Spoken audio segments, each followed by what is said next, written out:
ಮುಂದಿನ ರಾಶಿ ವೃಶ್ಚಿಕ ರಾಶಿ. ಜ್ಯೋತಿಷಾಲಯ ಯೂಟ್ಯೂಬ್ ಚಾನೆಲ್ ಅನ್ನು ಇದುವರೆಗೆ ಸಬ್ಸ್ಕ್ರೈಬ್ ಮಾಡದವರು ದಯಮಾಡಿ ಸಬ್ಸ್ಕ್ರೈಬ್ ಮಾಡಿರಿ. ಈ ತಿಂಗಳು ನೀವು ನಿರೀಕ್ಷೆಗಳನ್ನು ಮೀರಿದಷ್ಟು ತುಂಬಾ ಧನಾತ್ಮಕ ಫಲಿತಾಂಶಗಳನ್ನು ಹೊಂದಬಹುದು ಎಂದು ಮಾಸಿಕ ಭವಿಷ್ಯ ಸೂಚಿಸುತ್ತದೆ. ಈ ತಿಂಗಳ ಆರಂಭದಲ್ಲಿ ನಿಮ್ಮ ವೃತ್ತಿಪರ ಮನೆಯ ಆಡಳಿತಗಾರ 6ನೇ ಮನೆಯಲ್ಲಿ ಪ್ರಬಲ ಸ್ಥಾನದಲ್ಲಿರುತ್ತಾನೆ.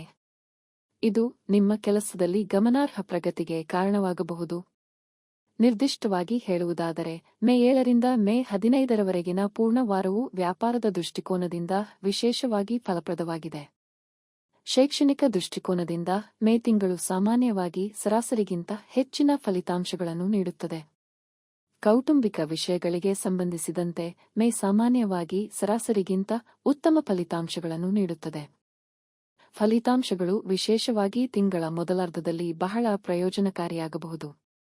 ಈ ತಿಂಗಳು ಕುಟುಂಬ ವ್ಯವಹಾರಗಳಲ್ಲಿ ಸಾಮಾನ್ಯವಾಗಿ ಧನಾತ್ಮಕ ಫಲಿತಾಂಶಗಳನ್ನು ಉಂಟುಮಾಡುವ ಸಾಧ್ಯತೆಯಿದೆ. ವಿಶೇಷವಾಗಿ ತಿಂಗಳ ಮೊದಲಾರ್ಧದಲ್ಲಿ ಸಾಕಷ್ಟು ಭರವಸೆಯನ್ನು ನೀಡುತ್ತದೆ. ನಿಮ್ಮ 5ನೇ ಮನೆಯ ಅಧಿಪತಿ ಗುರು ತಿಂಗಳ ಮೊದಲಾರ್ಧದಲ್ಲಿ ನಿಮ್ಮ ಪ್ರೀತಿಯ ಜೀವನಕ್ಕೆ ಅನುಕೂಲಕರ ಸ್ಥಾನದಲ್ಲಿದೆ. ವೈವಾಹಿಕ ಜೀವನದ ವಿಷಯದಲ್ಲಿ ಈ ತಿಂಗಳು ಮಿಶ್ರ ಅಥವಾ ಸಾಮಾನ್ಯ ಫಲಿತಾಂಶಗಳನ್ನು ನೀಡಬಹುದು. ನಿಮ್ಮ ಲಾಭದ ಮನೆಯ ಅಧಿಪತಿ ಬುಧ ತಿಂಗಳ ಮೊದಲಿನಿಂದ ಮೇ 7ರವರೆಗೆ 5ನೇ ಮನೆಯಲ್ಲಿರುತ್ತಾನೆ.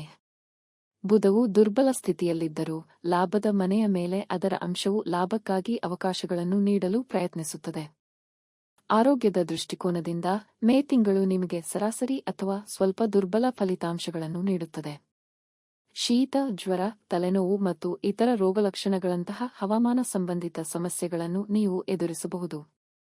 ಪರಿಹಾರ ಕ್ರಮಗಳು: ಪ್ರತಿ ಸೋಮವಾರ ದೇವಸ್ಥಾನಕ್ಕೆ ಅಕ್ಕಿ ಮತ್ತು ಹಾಲು ದಾನ ಮಾಡಿ.